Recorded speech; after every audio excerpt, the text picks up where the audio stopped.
पंचकूला में एक महिला के साथ ठगी का मामला सामने आया, जिसमें महिला का आरोप बीसीसीआई से लेकर मशहूर क्रिकेट ऋषभ पंत से लेकर हिमाचल प्रदेश के पूर्व सीएम प्रेम धूमल से लेकर अनुराग ठाकुर का नाम लेकर महिला से 2 करोड़ की ठगी हुई थी।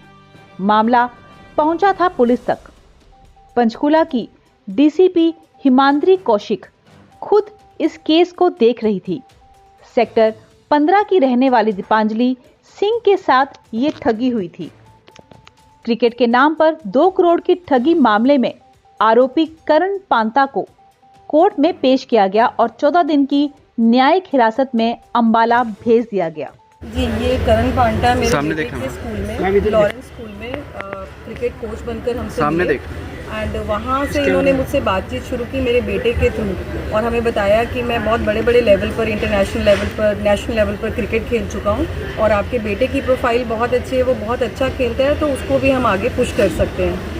और उन्होंने मुझसे थोड़े बहुत पैसों की डिमांड की स्टार्टिंग में और मुझे ये भी बताया कि जो पैसे आप लगा रहे हो ये कॉन्ट्रैक्ट्स के थ्रू वापस आ जाएंगे। उन्होंने एक कॉन्ट्रैक्ट बताया मिडिलसेक्स काउंटी जो कि इंग्लैंड में खेला जाता है, उसके बाद डिस्ट्रिक्ट लेवल हिमाचल से और एचपीसीए के लोगों के साथ भी अपनी जान पहचान दिखाई। उन्होंने मुझे ऋषभ पंत के मैसेजेस दिखाए, अरुण धूमल के मैसेजेस दिखाए जिनमें कहा जा रहा था कि आपके बेटे को खिलाने के लिए थोड़ी डोनेशन लगेगी बट सब पैसा वापस हो जाएगा जैसे ही वो खेल जाएगा। और इसके बाद उन्होंने मुझे ब्लैकमेल भी किया।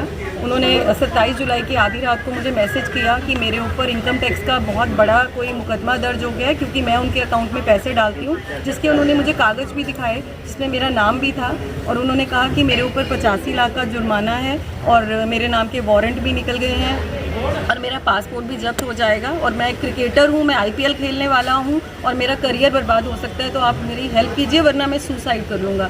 तो उस एवज में मैंने अपने बैंक के जो भी लोन्स थे मेरे पास, क्रेडिट लिमिट्स थी, वो सब निकाल कर उनको दे दी और ये टोटल आज की डेट में जो मैं पैसा उनको दे चुकी हूँ वो 1 करोड़ 99 लाख रुपये है। मैम, जैसे पुलिस की तरफ से कार्रवाई नहीं की गई थी तो आप सीएम साहब से भी मिले थे, सीपी साहब से भी मिले थे, तो वहाँ से क्या आपको रिस्पॉन्स आया? जी, वहाँ से मुझे तुरंत रिस्पॉन्स आया। उन्होंने इमीडिएटली इस केस को देखा और ऑर्डर किए जिसकी वजह से एफआईआर हुई और उसी दिन उसको अरेस्ट भी किया गया और पुलिस अपनी जांच में लगी हुई है। पंचकूला की डीसीपी खुद इस मामले को देख रही थी।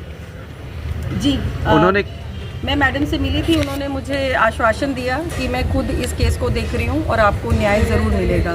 मैम, जैसे आज पुलिस द्वारा आज पेश किया गया है आरोपी करण पांटा को, तो उसकी तरफ से कुछ रिकवरी की गई है अभी तक? कुछ किसी मुझे इसकी बिल्कुल भी नॉलेज नहीं है। मैं यहाँ बाहर ही हूँ, इंतज़ार कर रही हूँ कि मुझे कोई अपडेट मिले, इन्फॉर्मेशन मिले। गिरफ्तारी होने के बाद क्या लग रहा है कि पैसे वापस मिलने की उम्मीद है आपको? मुझे अपनी पुलिस के ऊपर, अपने कानून के ऊपर, लॉ एंड ज्यूरिडिक्शन के ऊपर पूरा भरोसा है और मैं उम्मीद कर रही हूँ कि मुझे जस्टिस मिलेगा। ये मामला ऐसे है, करण पांता जो है लॉरेंस स्कूल में कोच था, क्रिकेट कोच। वहाँ पर इसको एक स्टूडेंट मिला 12th क्लास का, अधिराज सिंह। उनने उसको अप्रोच किया कि आप बहुत अच्छा क्रिकेट खेलते हो, मुझे अपनी मदर से मिलाओ। तो उसके कहने पे वो उसकी मदर से मिला।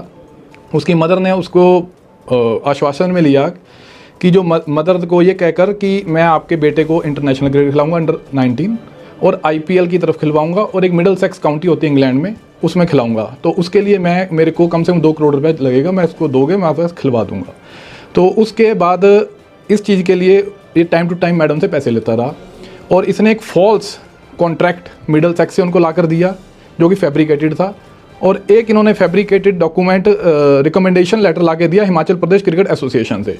और जब ये सारी बातें हुई, इन्होंने ऐसी बातों में लिया कि मेरा जयशाह से बहुत अच्छी बातचीत है, मेरी अरुण धूमल से बड़ी अच्छी बातचीत है और मैं इस बेटे को बहुत ऊपर तक लेके जाऊंगा और बहुत अच्छा खिलाऊंगा।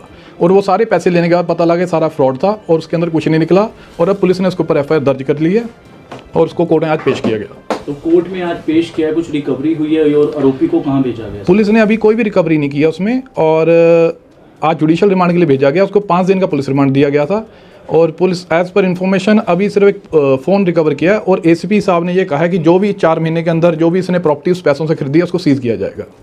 सर, ये पैसे कैसे उन्होंने दिए थे? किस्तों में दिए थे, इकट्ठा दिए थे? ये पैसे मोस्टली इंस्टॉलमेंट्स में गए हैं पर विद इन 4 मंथ्स के स्पैन में गए हैं। सर क्रिकेटर्स के भी नाम आ रहे हैं, यहाँ तक कि ऋषभ पंत का भी नाम है। हाँ, इन्होंने क्या किया था, ये इंस्टाग्राम से कुछ बातचीत कर रहे थे अधिराज को लेकर कि मेरी ऋषभ पंत से भी बातचीत है, मेरी बातचीत संजू सैमसन से भी है। इन दोनों क्रिकेटर्स का इन्होंने इंस्टाग्राम के जो स्क्रीनशॉट्स हैं वो अधिराज की मदर दीपांजलि को दिए और उसको कन्विंस करा कि मेरी बड़े हाई प्रोफाइल बातचीत और मैं इस सारा काम को करवा दूंगा। सर इनकम टैक्स के मामले को भी लेकर महिला जो पीड़ित महिला है उनको फ़ोन किया गया कि मैं इनकम टैक्स के मामले में फंस गया हूँ और मुझे पैसे जल्दी ट्रांसफर। जब ये पेमेंट इसके अकाउंट्स में जाने लगी ना तो इसने एक फास्ट स्टोरी बनाई कि मेरे को इनकम टैक्स से नोटिस आ गया है। तो इनकम टैक्स से नोटिस आया, कहता मुझे और पैसे चाहिए, अगर मेरे को और पैसे दोगे तभी मैं बच पाऊंगा और मैं अगर बचूंगा तभी आगे बच्चों आगे खिला सकूंगा। तो इनकम टैक्स का भी मामला फ्रॉड, वो भी फ्रॉड था, उसमें कोई नोटिस नहीं आया, कुछ नहीं आया। सर जैसे इसने बताया कि मेरे फादर हिमाचल के शिमला के मेयर हैं, तो ये बात सच है कि उसके मेयर वाली बात बिल्कुल झूठी निकली है, पर इनकी फैमिली जो शिमला से है एक अच्छे बैकग्राउंड से है और अब सुनने में है इनके जो ग्रैंडफादर हैं वो सुप्रीम कोर्ट से जस्टिस भी रिटायर हुए हैं।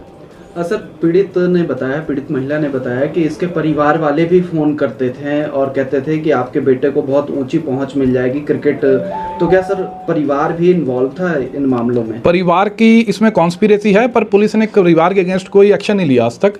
परिवार की कॉन्स्पिरेसी है क्योंकि ये जो कंप्लेनेंट है ये शिमला गई थी, इनके घर मिलके भी आई है, जहाँ पे इन्होंने आश्वासन दिया था कि आपके बेटे को अगर ऊपर जाना है तो उसके लिए पैसा खर्चना पड़ेगा।